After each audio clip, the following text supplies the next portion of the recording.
On Thanksgiving morning, I woke up to an empty house. My son, his wife and 4 kids flew to Hawaii without me. I didn't cry. I called the movers. 5 days later, I had 30 missed calls. My name is Sam Carter. I am a 62-year-old African-American man. I have worked for 38 years as a senior facilities manager for a medical equipment company in Atlanta, Georgia. I am quiet by nature, disciplined, deeply family-oriented, and I believe in solving problems calmly instead of raising my voice. I lost my wife Lorraine to breast cancer 11 years ago. Since then my entire world revolved around my only son Marcus and his family. I live in a 4-bedroom house that I bought with my wife when Marcus was 6. I paid it off early. I am not rich, but I am financially stable, careful with money, and I value loyalty above everything else. Marcus is 38 years old. He works as a regional sales supervisor for a telecom company. He is charismatic, impatient, and ambitious. He married Tina 12 years ago. Tina is 35. She runs a lifestyle blog and does part-time brand promotions online. She is charming in public, controlling in private, and very image-conscious. They have 4 children. Jordan is 11, Alyssa is 9, Caleb is 7, and Naomi is 5. Ever since my wife passed, they lived with me. I paid the mortgage-free home expenses, utilities, groceries, school transport, and health insurance for the kids. I never asked them for rent. I told myself this was family, this was what my father would have done. Thanksgiving meant everything to me. It was the one day every year I cooked from sunrise. Smoked turkey, candied yams, collard greens, cornbread, peach cobbler. I planned for weeks. I bought gifts for the kids. I even took 3 days off work for it. That Thanksgiving morning I woke up at 5:30. The house was silent. No cartoons. No footsteps. No smell of coffee. I walked room to room. Every bed was empty. Closets half cleared. Suitcases gone. On the kitchen counter was a folded note in Tina's handwriting. It said, "Sam, we decided to take a last-minute family trip. We will talk when we get back. Happy Thanksgiving." My phone had no missed calls. No messages. I checked my bank app. There it was. 3 charges. Airline tickets to Hawaii. First class. Hotel resort deposit. All charged to the joint family account I had added Marcus to years ago so he could handle emergencies. I stood there for a long time. I did not cry. I sat at the table and ate a cold piece of cornbread alone. Then I called the movers. The moving company owner was a man named Leon, age 45, former Marine, runs a small but reliable business. I told him I needed a full house move in 48 hours. No delays. No discussion. He asked who was moving. I said I was. Just me. Everything else gets packed and stored. Over the next 2 days I made decisions I had been avoiding for years. I opened a new bank account in my name only. I transferred my pension deposits. I froze the joint account. I contacted a lawyer named Denise Walker, age 51, family and property law specialist.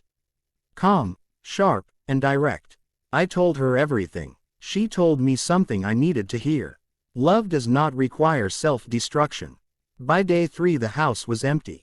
Furniture gone. Toys gone. Photos gone. I left only what legally belonged to me. I moved into a 2-bedroom condo 20 minutes away that I had purchased quietly 2 years earlier as an investment. Nobody knew about it. I changed my number. I left a single envelope with my lawyer's card inside on the kitchen counter. 5 days later my old phone lit up like a Christmas tree. 30 missed calls. Marcus. Tina. Unknown hotel numbers. Voicemails stacked like bricks. The first voicemail was Marcus angry. "Dad, where are you? What is going on? This is not funny." Tina was screaming in the background. The second was Tina crying. "Sam, please call us. The hotel says our payment failed. The airline tickets back are unpaid. The kids are scared." The third was Marcus quieter. "Dad, I know we messed up. We will talk when we get back. Please just fix the card." I did not answer. What they did not know was that the account they used was funded entirely by my income.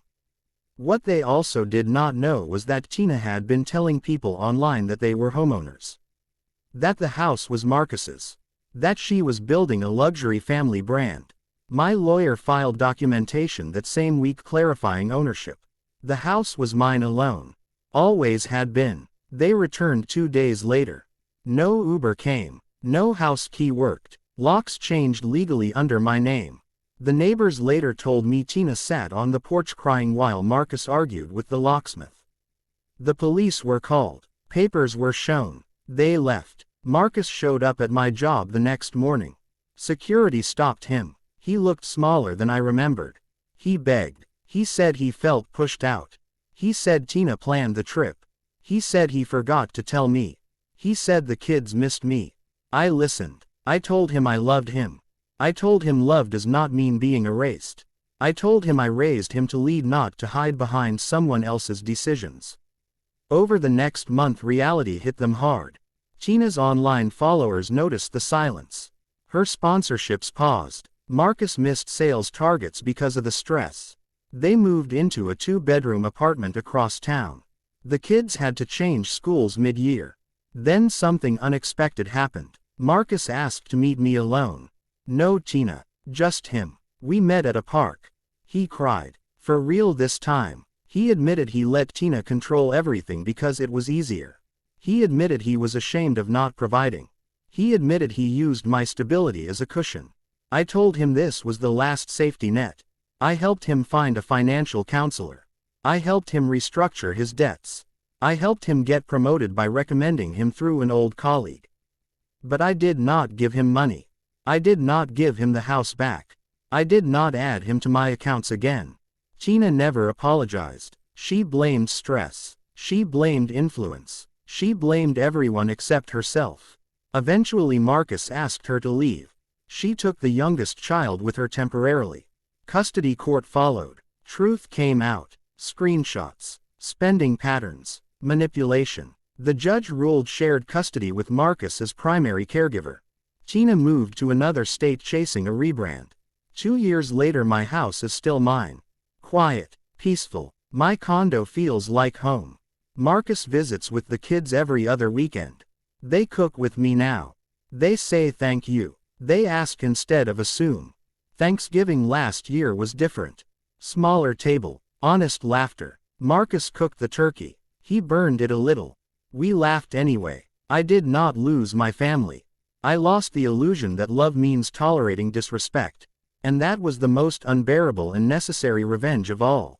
If this story touched your heart, don't forget to like, share, and subscribe. And tell me, what would you have done if you were in my place?